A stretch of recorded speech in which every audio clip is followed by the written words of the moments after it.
क्या हो गया?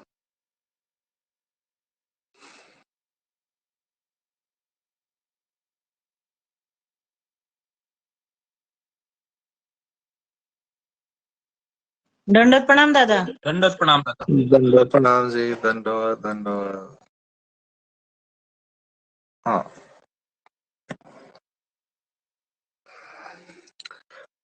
हम लोग कर रहे थे 3 दृष्टांत। परमेश्वर द्वारा वेद देने के बाद बोध देने का 3 दृष्टांत है। मैंने कल वेद के बारे में बताया था, ठीक है जी। वेद यानी आकर्षण, और प्रैक्टिकली हम जो अभी इस समय जीव हैं, हमें भी 4 प्रकार की चीजों से वेद है। उसमें से 2 अभी कंटिन्यू है, स्थान वेद और मार्ग वेद। कल हमारी ये बात चल रही थी। नामे वेद, जो हम सबको मालूम है कि ईश्वर के नाम से वेद होता है। अब वेद क्या चीज है? वेद एक्चुअल में एक प्रकार की शक्ति है जिससे हमें खिंचाव होता है। शक्ति परमेश्वर देते हैं, हर एक को नहीं देते। ये भी बात याद रखिएगा। 135 करोड़ लोग हैं, स्थानों के पास से जाते हैं, माथा टेकते हैं, मार्गों को देखते हैं, भिक्षुक को देखते हैं, पर उन्हें वेद होगा ये जरूरी नहीं है। या वेद भी होने के लिए आपको एक कुछ कनव चाहिए, कुछ जोड़ चाहिए, जिसकी वजह से आपको वेद होगा।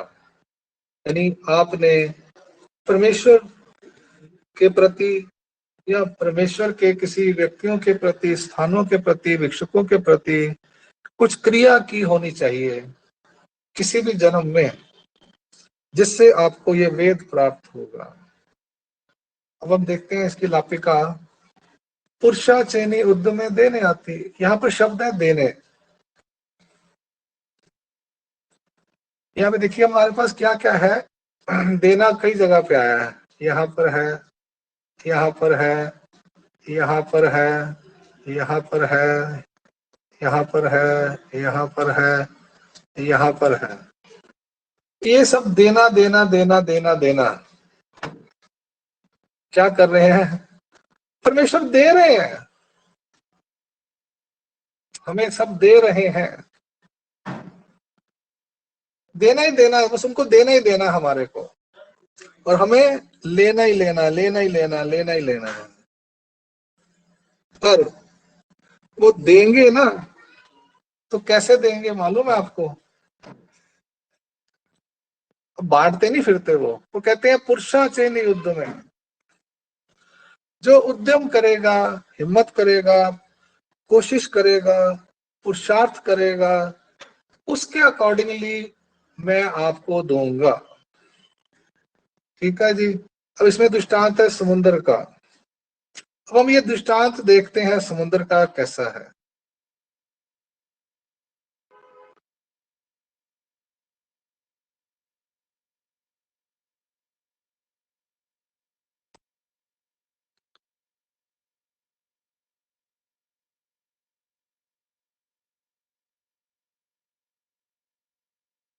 नहीं,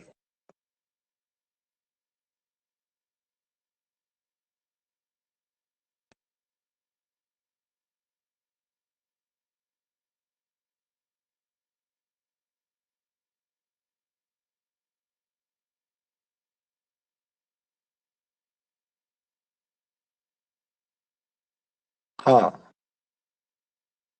ये दृष्टांत है हमारे पास।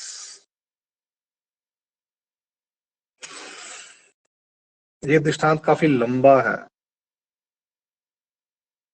यहां से शुरू होगा।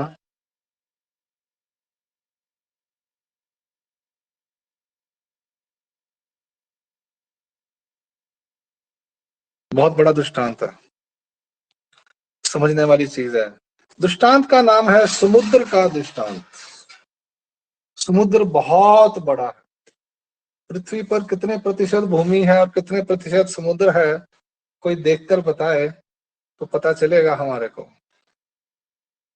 कि अर्थ के ऊपर कितने परसेंटेज लैंड है और कितने परसेंटेज सी है।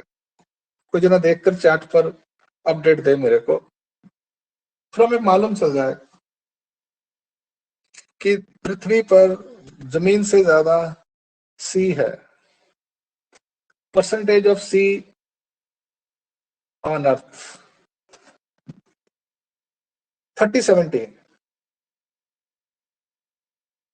हाँ, अमन अमन हमारे मर्चेंट नेवी में है, तो अमन को मालूम होगा। अमन 30% लैंड है। अमन मुंबई से। Land 30%, 70% water. 30% लैंड है जी सर। और 70% वाटर है। हाँ जी बाबा जी। ठीक है, अमन हमारे मर्चेंट नेवी में है, बॉम्बे में रहते हैं और बेसिकली हरियाणा को बिलोंग करते हैं। इनके फादर जीवन मुनि जी मेरे हमारे बहुत जादोवाड़ी में मेरे से पढ़ते थे। तो अभी 70% वाटर है अर्थ के ऊपर। अब देखिए लैंड पर इतना आयरन गोल्ड मिलता है, मेटल्स मिलते हैं सारे पृथ्वी के ऊपर। ठीक है जी। और बाकी की चीजें समुद्र में मिलती हैं। और शिव जी द्वारा जब महादेवताओं ने समुद्र मंथन किया था, उसमें से अमृत निकला, विष निकला, बहुत कुछ निकला था। अब हम देखते हैं यहां पर हमारा क्या कोरिलेशन है।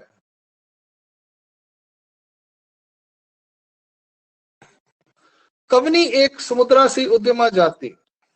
कहते हैं कोई एक व्यक्ति समुद्र में मेहनत करने जाता है, जैसे मछलियां पकड़ने जाते हैं, कुछ तेल ढूंढने जाते हैं, कुछ मानिक मोती हीरे मोती ढूंढने जाते हैं।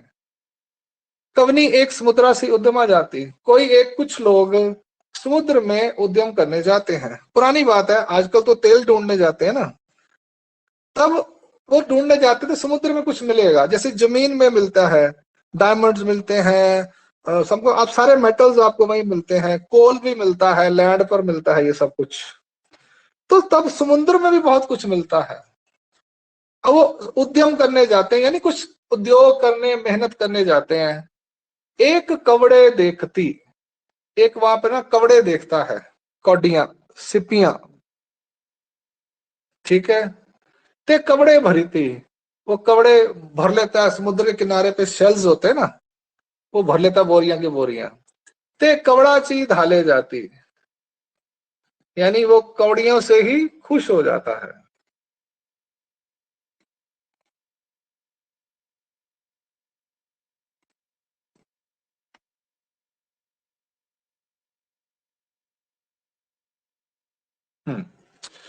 एक महती, एक कहता है ए समुद्री मानिके मोती अस्ति। वो कहता है इस समुद्र में ना मानिक और मोती हैं।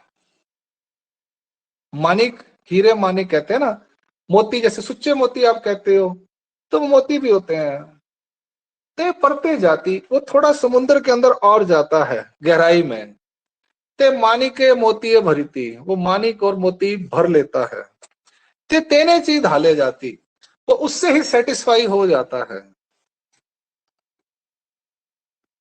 दो व्यक्ति हो गए, एक कपड़े भरकर वापस आ गया, एक मानिक मोती लेकर सेटिस्फाई हो गया।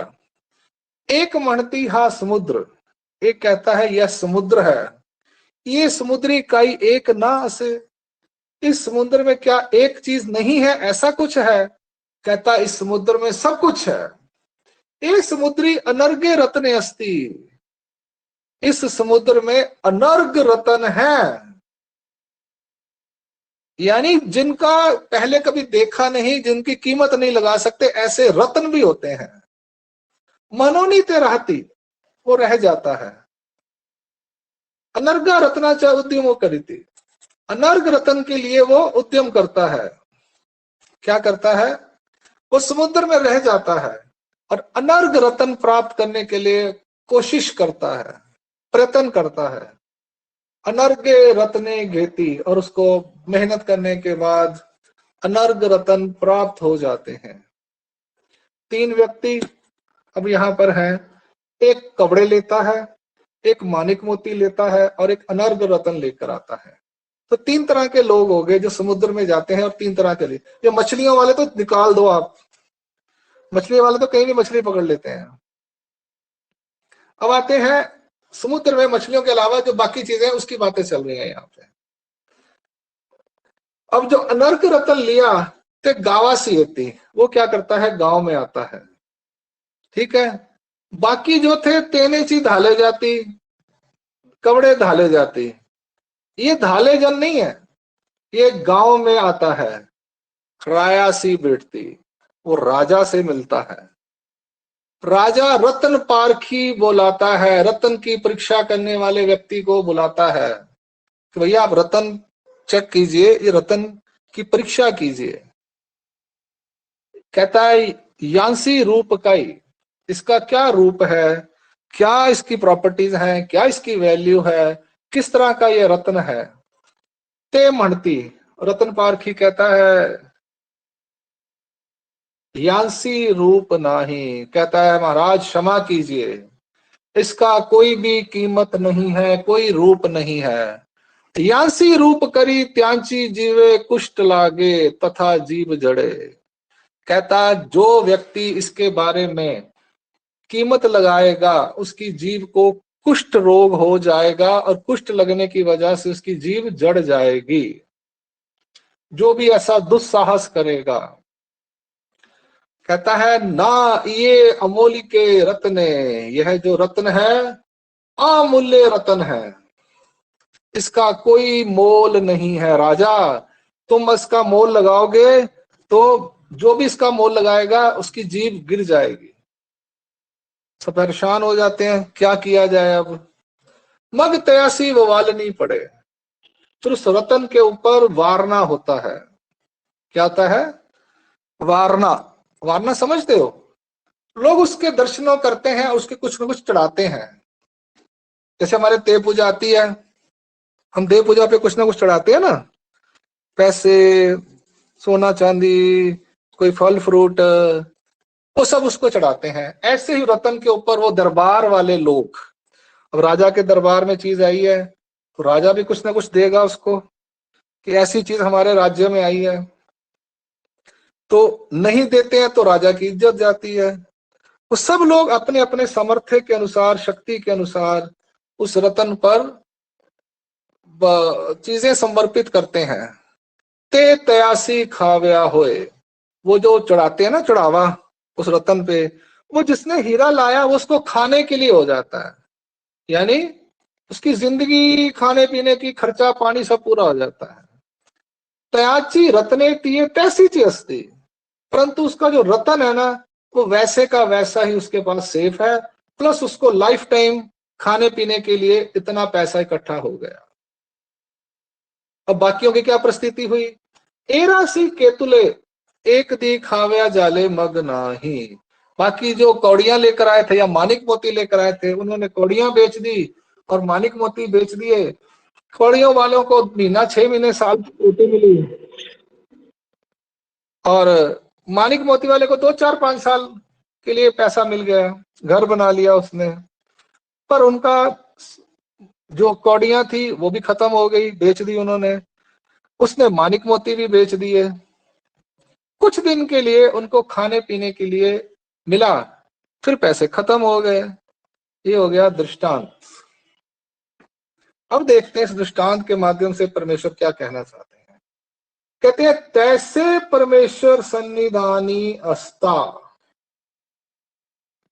उसी प्रकार से परमेश्वर के सन्निधान में रहते हुए एक शिल्प विद्या ढाले जाती। एक छोटी मोटी विद्याओं मिलने के बाद खुश हो जाते, जैसे दादोस, उनको शिल्प विद्या मिल गई, वो कहते हैं चक्रधर स्वामी के पास क्या है, कुछ भी नहीं है। उनके पास एक विद्या थी, उन्होंने मुझे दे दी, अब वो चक्रधर स्वामी के पास खत्म हो गया, कुछ भी नहीं है। ये दादोस कहते थे। वो सेटिस्फाई हो जाता है शिल्प विद्या से। एक अपरोक्ष विद्या ढाले जाती, एक थोड़ी बड़ी विद्या लेकर खुश हो जाता है। एक मणती हा परमेश्वरु, एक कहता है यह परमेश्वर है। ये परमेश्वरी का ही एक ना असे, इस परमेश्वर के पास क्या एक चीज नहीं है। ये परमेश्वरी ब्रह्म विद्या असे, इस परमेश्वर के पास ब्रह्म विद्या है।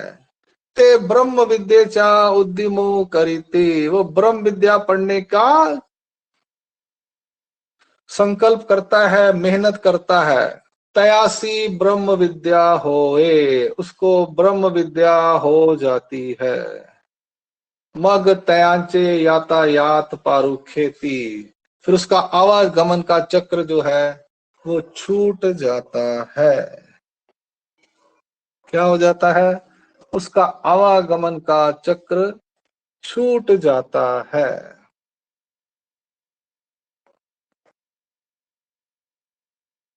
हाँ जी। अब हमारे पास आते हैं प्रैक्टिकल, हम क्या करते हैं। हमें परमेश्वर के बारे में पता चला, हम अपने भगवान के पास जाते हैं, अपने दुख सुनाते हैं, सामली मूर्ति जाते हैं, वीड़ा चढ़ाते हैं, स्थानों पर जाते हैं, जालिका देव खेटे करते हैं, चलिए करते हैं, संकष्ट बजु का पाठ करते हैं, 1000 कवच करते हैं, चालीसा पढ़ते हैं। किसके लिए? किसके लिए? कि परमेश्वर हमें यही दे दो, थोड़ा बहुत, हमें ज्यादा नहीं चाहिए। हमें ज्यादा नहीं चाहिए, थोड़े में सेटिस्फाई हो जाते हैं। बस 40 दिन गए, भगवान का 1000 कवच किया, चलिया किया, 15 मिनट सेवा की, बस ये अपना काम हो गया, ऊटी उपार किया, वस्त्र चढ़ाया, पंचावतार किया, बाय बाय।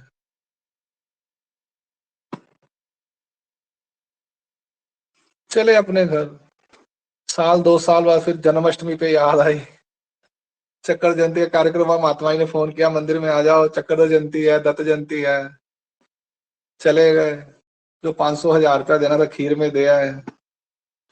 दंडोत, हम घर में अच्छे भगवान जी।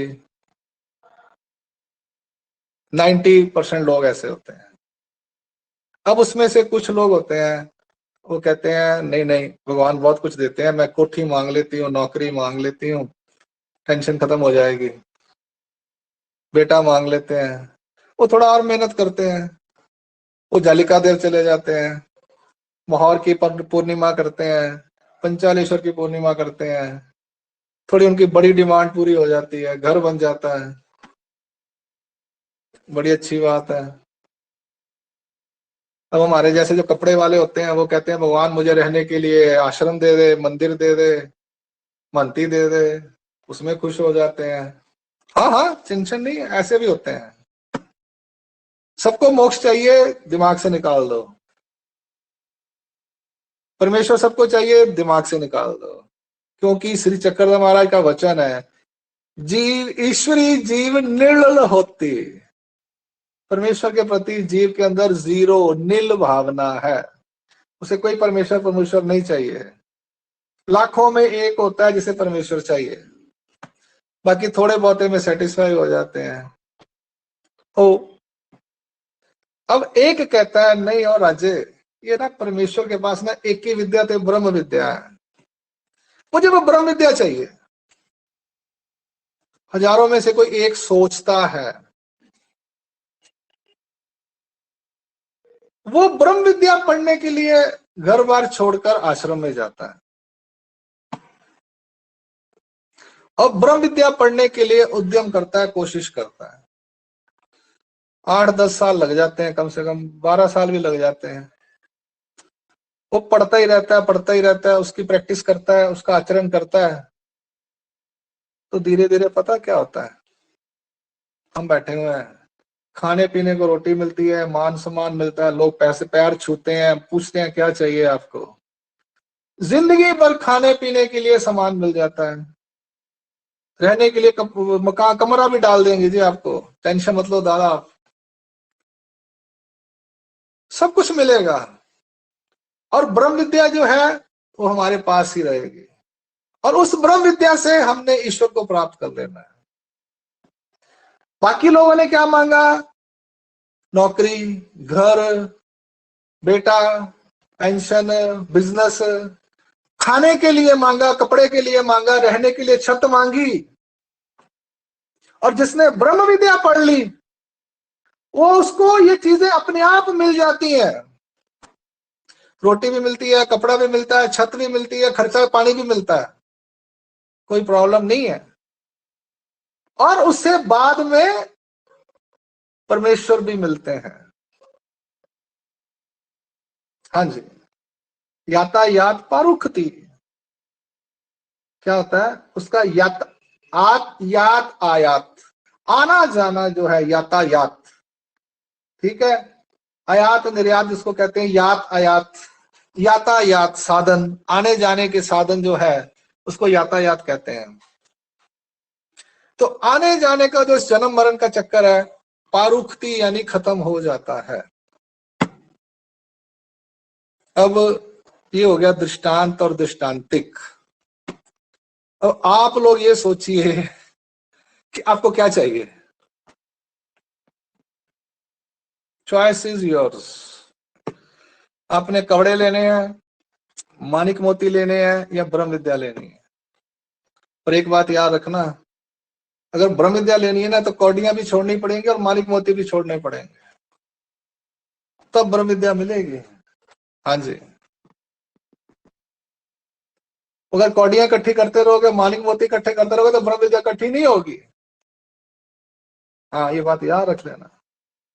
अगर ब्रह्म विद्या लेनी है तो ये चीजें छोड़नी पड़ेंगी, यानी आपको इनको ओवर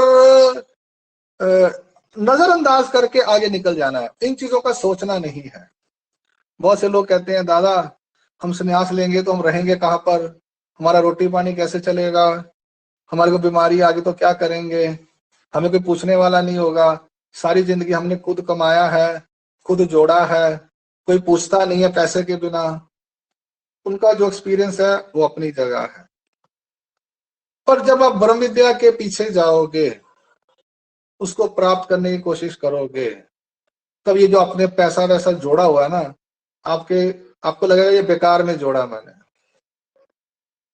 तब आपके पास अगर ब्रह्म विद्या होगी तो आप खुद ही देखिए, आप जब आश्रमों में जाते हैं, मार्गों में जाते हैं, तो आप किनको ढूंढते हैं? आप उनको ढूंढते हैं जिनको बहुत ब्रह्म विद्या आती है, ज्ञान है। क्यों ढूंढते हो आप जी उनको, बताओ? क्योंकि ये चीज आसानी से नहीं मिलती ब्रह्म विद्या। इसलिए मैं बार बार कहता हूं कि आप ब्रह्म विद्या प्राप्त करने की सूत्रपाठ समझने की कोशिश करो। बाकी जो छोटी चीजें हैं उन पर अपना टाइम वेस्ट मत करो। हाँ, ये बाकी की चीजें आपको प्रारब्ध के हिसाब से मिल जाएंगी, वो मिलनी है। और लेकिन ब्रह्म विद्या जो है वो जल्दी नहीं मिलती। ये बात अगली लापिका में आएगी। हाँ जी, अभी हमने क्या देखा कि वो जैसा जैसा जो कोशिश करेगा परमेश्वर के सन्निधान में, उसको वो चीज प्राप्त होगी। अब एक अगला लापिका जो है ना, वो हमारा कई डाउट्स क्लियर करेगा।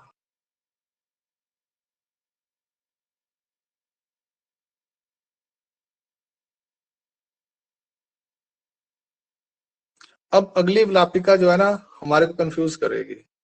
परि ब्रह्म विद्या ते अधिकारिया सीची संचरे। जो ब्रह्म विद्या है ना, वो सिर्फ अधिकारी व्यक्ति को ही संचार होगा। हाँ जी, जैसा जैसा हम कोशिश करेंगे वैसा वैसा हमें मिलेगा, क्योंकि परमेश्वर समुद्र है, सागर है, उसमें बहुत कुछ है। परंतु ब्रह्म विद्या जो है, वो अधिकारी जो जीव है उसे ही बोध शक्ति का संचार होगा। हमें से बहुत से लोग किताबें लेकर पढ़ रहे हैं, अर्थ की किताबें भी हैं, पीडीएफ भी हैं, बहुत सी किताबें हमने घर में रख ली हैं। और याद रखना, काला अक्षर वेद बोध नव्य आचार्य ने कहा है, एक सफेद पन्ने के ऊपर काले छपे हुए अक्षर पढ़ लेने से ना ही वेद होगा, ना ही बोध शक्ति मिलेगी, ना ही वेद शक्ति का संचार होगा। काला अक्षर वेद बोध नव्य, गुरु मुखे शास्त्र श्रवणे सबीजता हुए। गुरु के मुख से शास्त्र श्रवण करने से सबीजता होगी। जो शब्द हैं वो बीज रूप होंगे। ठीक है जी।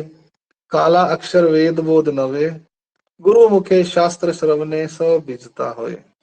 इसलिए गुरु के मुख से शास्त्र सुनना चाहिए।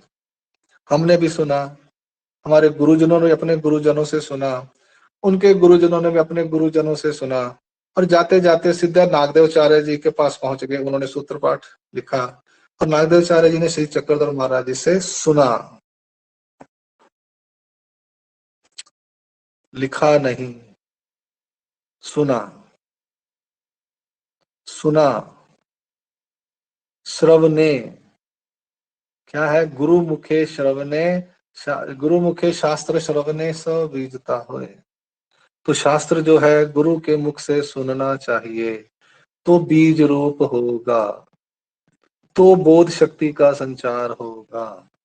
नहीं तो खुद किताबें पकड़कर अकेले खुद ही पढ़ना, उससे आपके जानकारी जरूर हो जाएगी, इंफॉर्मेशन हो जाएगी, बट नॉलेज नहीं आएगी। There's lot of difference between information and knowledge.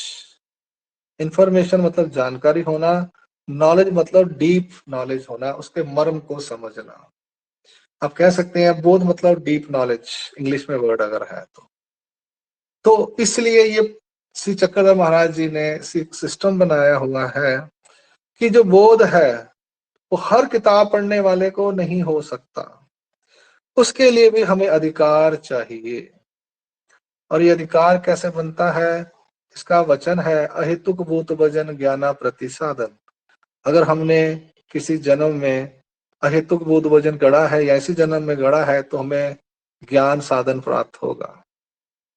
अब जो 50+ लोग बैठे हुए हैं क्लास में, वो कहेंगे दादा हमारा क्या होगा, हमारा बेकार हो जाएगा। केली क्रिया वाया ना बचे, की हुई क्रिया बेकार नहीं जाती, ये श्री चक्रधर महाराज ने कहा है। आप पढ़ते जाइए, कोशिश कीजिए कोई गुरुमुख आपके साथ जुड़ा होना चाहिए। एक बात याद रखना, कोई भी हो, मैं नहीं कह रहा मैं ही होना चाहिए, कहीं से भी कोई ना कोई गुरुमुख आपके पास होना चाहिए। कोई प्रॉब्लम आती है उनसे वाचनी लीजिए, अर्थ लीजिए, उनका रिस्पेक्ट रिगार्ड कीजिए, तो आपको शास्त्र, ब्रह्म विद्या शास्त्र जल्दी आएगा। ठीक है जी। अब आप कहेंगे जी हमारी उम्र निकल गई, 55 के हो गए, 50 के हो गए, अब आश्रम में नहीं जा सकते, ये नहीं कर सकते, त्याग नहीं कर सकते, दादा ने तो बोल दिया कि रोटी की फिक्र नहीं करनी, कपड़े की फिक्र नहीं करनी। अभी वो बातें किसके लिए है? यंग एज वालों के लिए। अभी ना आगे दृष्टांत आएंगे कि ब्रह्म विद्या किसको किसको होती है, उसके लिए अधिकारी कौन है, अनाधिकारी कौन है। हाँ, आगे चलिए, आगे दृष्टांत आएंगे इसमें अनाधिकारी कौन है और अधिकारी कौन है। ये जो बोध का सूत्र है, वचन है 13-3 दृष्टांत, इसके लिए हमने उदाहरण में जाना है। अब उदाहरण का सूत्र नंबर 12 और 21, ये हमें यहां पर कोरिलेट करना है। 12 नंबर है ऐसे मायापुर अते स्वीकृति कर्म भूमि स्थिता मनुष्य देह युक्ता जीवा ज्ञान पर्यंत परमेश्वर आपला संबंधित। और 21 नंबर है मग परमेश्वर अपनी परागिरा क्रोनी, क्या परागिरा क्रोनी अपने अस्तित्व साधित। ठीक है जी। 12 नंबर 21 नंबर जो सूत्र है, वचन है, वो अब ये तीनों दृष्टांतों पर लागू होंगे। यानी उनको समझने के लिए हमें ये 3 दृष्टांत समझने हैं, 12 नंबर और 21 नंबर। एका जीवा प्रति परा गिरा क्रोनी परमेश्वर अपने अस्तित्व साधिती, मग एक अनुसरेती एक न अनुसरेती। और आगे जो दृष्टांत आने वाले हैं वो सब इस 2 सूत्रों, 2 वचनों को पूरी तरह से खुलासा करेंगे। ठीक है जी। तो हमें अब ये समझना है कि ये ब्रह्म विद्या जो है किस किस जीव को समझ आएगी या बोध शक्ति का संचार होगा। पर एक बात मैं आपको बता देता हूं, अगर आपको बोध शक्ति का संचार नहीं भी होता ना, तो घबराने की कोई बात नहीं है। आपने जितनी ब्रह्मवेद शास्त्र पढ़ी, चाहे पाठ ही किया सूत्र पाठ का सारी जिंदगी, वो आपको अगले जन्म में काम आएगी, क्योंकि आपने उद्यम किया है, आपने प्रयत्न किया है, आपने कोशिश की है, और की हुई कोशिश ईश्वर कभी वेस्ट नहीं होने देते हैं। आप चाहे 60 के हो, 70 के हो, 80 के हो, 55 के हो, चाहे जरठ हो, चाहे वृद्ध हो, जो भी हो, आपने ब्रह्म विद्या शास्त्र यानी सूत्र पाठ पढ़ते रहना, सुनते रहना, पढ़ते रहना, सुनते रहना, चाहे समझ में पूरी तरह आए या ना आए। इसका फायदा आपको अगले जन्म में ऐसे होगा कि अब छोटी उम्र में आपको सारा शास्त्र आना शुरू हो जाएगा। मार्गों में ऐसे ऐसे बच्चे हैं जो 18-18, 20-20 साल के, 25-20 साल के, उन्हें ऐसे ऐसे ब्रह्म विद्या शास्त्र आता है। कैसे आया उनको? क्योंकि उन्होंने आपकी तरह एक प्रौढ़ अवस्था में पढ़ना शुरू किया होगा पिछले जन्म में। ठीक है, हमारा टाइम हो गया है 9:35, हम अब क्लास को यहाँ पे अप कर दे हैं। हमने अब मंडे, दृष्टांत कल सैटरडे है, कल मोस्ट प्रोबेबली मैं आउट जाने वाला हूँ। वहां टाइम मिलेगा तो मैं आपको क्लास दूंगा, नहीं तो क्लास फिर अगले थर्सडे तक जाएगी। मैं अपनी कोशिश करूंगा कि कल रात को क्लास लगाऊं, मुझे कहीं जाना है, फंक्शन है। तो मिलते हैं कल शाम को प्रोबेबली, नहीं तो नेक्स्ट थर्सडे, फ्राइडे, सैटरडे। दंडोत प्रणाम। श्री चक्रधर स्वामी की जय। दंडवत प्रणाम दादाजी।